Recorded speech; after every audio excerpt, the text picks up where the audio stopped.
Today we are going to learn about DNA, that some regions of DNA do not code for proteins but have other important functions. This is the guidance that is given by IB and I'm sharing with the students. By now all of us know that there is a coding and a non-coding part of DNA. As you can see in this diagram, exon is DNA has exons and introns. Exon is coding DNA, whereas introns are non-coding parts of DNA.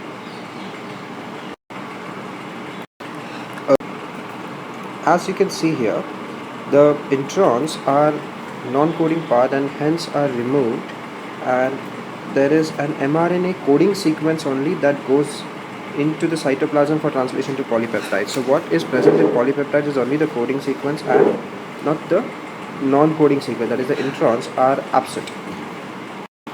So the obvious question that comes to mind is, why exactly do we have introns, or why exactly are the non-coding parts of DNA present?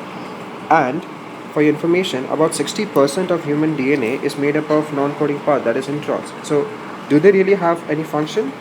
Well, they do. Earlier this intron was known, or introns were collectively known as junk DNA, because they were thought of as waste part of DNA since they are not present in the proteins. But now we know that there are a lot of functions that are associated with this introns. They include coding for tRNAs and rRNAs. tRNAs stand for transfer RNAs and rRNAs stand for ribosomal RNAs. Both of them are very important for the process of translation, as we have learned earlier. Also, the introns are known to regulate gene expression. There are billions and billions of genes that are present in DNA. Which gene should express at what point in time? Who is regulating all that? It's the intron. Introns can be moderately repetitive or highly repetitive. In humans, about, as we discussed earlier, 60% of the genome is made up of introns, whereas just 40% is the coding sequences. In eukaryotes, typically most of the genome sequence is made up of introns. Introns can make up to 5 to 10% of the genome sequence. Why exactly are there repetitive sequences? I think we can look at an example of that of telomere, and we can understand the importance of those repetitive sequences.